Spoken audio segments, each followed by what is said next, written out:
जय मां कामाख्या कामाख्या तंत्र में आपका स्वागत है मित्रों। आज की चर्चा भद्र योग योग की श्रृंखला में आज जिस योग के ऊपर हम चर्चा करने जा रहे हैं उस योग का नाम है भद्र योग। वैदिक ज्योतिष के अनुसार जातक की कुंडली में पंच महापुरुष योग बड़ा ही महत्व रखता है।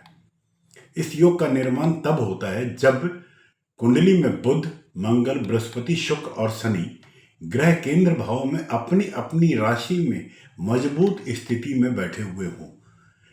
इन पंच महापुरुष में आने वाले योग भद्र योग, हंस योग, मालवीय योग, रोचक योग और शश योग हैं, या इस नाम से हम इनको जानते हैं। परंतु वैदिक ज्योतिष में भद्र योग को बहुत ही अधिक महत्व दिया गया है।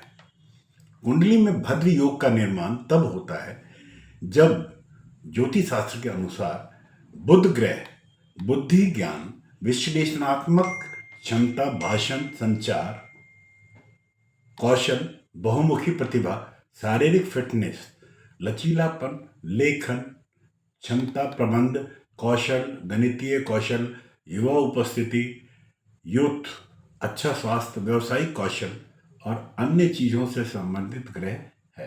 तदनुसार जब कुंडली के प्रथम, चतुर्थ, सातवें और 10वें भाव में बुध अपनी स्वयं राशि मिथुन या कन्या में बैठा हुआ हो तो भद्र योग का निर्माण होता है। कुंडली के पहले घर में बुध के द्वारा भद्र योग बनने से जातक को स्वास्थ्य, व्यावसायिक सफलता, ऐश्वर्य तथा मान सम्मान आदि प्राप्त होते हैं। चौथे भाव में भद्र योग निर्माण हो तो जातक को संपत्ति, वैवाहिक सुख, वाहन, घर, विदेश भ्रमण तथा व्यावसायिक सफलता जैसे शुभ फलों की प्राप्ति होती है।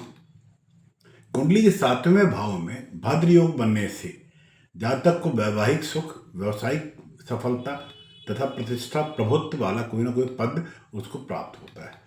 कुंडली के 10वें भाव में भद्र योग के निर्माण होने से व्यवसायिक क्षेत्रों में नौकरी पेशा वाले व्यक्तियों को सरकारी अथवा गैर सरकारी निजी क्षेत्रों में पदोन्नति, ग्रोथ और इंक्रीमेंट के चांसेस ज़्यादा मिलते हैं। भद्र योग में जो जन्मे हुए जातक होते हैं उसके बारे में ज्योतिष शास्त्र की माने तो या ज्योतिषियों की माने तो भद्र योग में जन्मे जातक का शारीरिक बनावट आकर्षक होता है, काफ़ी सुंदर होता है। जातक फुर्तीला, बुद्धिमान और वाणी का मधुर होता है। सभी सुख सुविधाओं को भोगने वाला, धैर्यवान और धार्मिक प्रवृत्ति का होता है। जातक के हाथ पैर में शंख, तलवार, हाथी, गदा, फूल, बाण, पताका, चक्र, कमल आदि के चिन्ह हो सकते हैं। ऐसे जातक अपना कार्य स्वयं करने में ही विश्वास रखते हैं। इनका स्वभाव हंसमुख और मित्रता पूर्वक होता है। प्रेम के मामले में जातक हमेशा सच्चा प्यार तलाशते रहते हैं। ऐसे जातक हार्डवर्क से ज़्यादा स्मार्ट वर्क में विश्वास रखते हैं।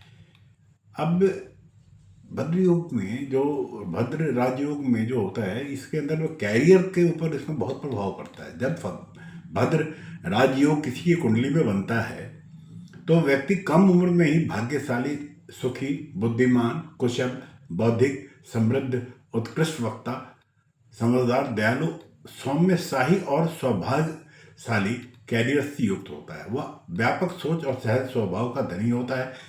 शानदार व्यापक जीवन जीता है। ऐसे लोग अच्छे CA, chartered accountant, clerk, article analyser, editor, publisher, hobby class teacher, professional speaker, investment manager, cash manager, retail shop या general store manager, accounts executive, writer, skin care specialist, TV संचार एंकर, संगीतकार, बैंक कर्मी या गणितज्ञ या events manager बन सकते हैं। भद्र योग फलकारी कब नहीं होता? भद्र योग कुंडली में फलदायी कब नहीं होगा? कुंडली में किसी भी शुभ योग के लिए ग्रहों का शुभ होना काफ़ी महत्व रखता है। ऐसे में भद्र योग का निर्माण के लिए बुध का शुभ होना बहुत जरूरी है, क्योंकि अशुभ होने पर यह कुंडली में दोष पैदा करता है। इसके अलावा यदि कुंडली में बुध शुभ शुभ बुध अशुभ ग्रहों के प्रभाव में हो तो भी भद्र योग के फलों में न्यूनतम आती है। कुंडली में जब मिथुन या कन्या राशि में स्थित होकर दूसरी राशि में केंद्र या केंद्रपति दोष लग जाए, दूसरी राशि में हो केंद्र या केंद्रपति दोष लग जाए तो भी शुभता में कमी आती है। जब कुंडली में मीन लग्न हो और 7वें भाव में कन्या राशि हो और धनु लग्न हो और 7वें भाव में मिथुन राशि हो तो बुध को मार्केस होने का भी दोष लगता है। जातक की कुंडली में बुध के साथ में केंद्र में या अन्य ग्रह यदि होंगे तो 6ठे 8वें या व्यय भाव में हो तो भद्र योग का फल जातक को प्राप्त नहीं होगा। ज्योतिष के मुताबिक जन्म कुंडली के 7वें भाव में शनि और राहु की युक्ति होने से भी इसकी शुभता में कमी आती है। मित्रों, आज की चर्चा भद्र योग पे था। इस चर्चा को यहाँ पे संपन्न करता हूँ और अगले नए विषय के साथ में आपके सम्मुख पुनः उपस्थित होता हूँ।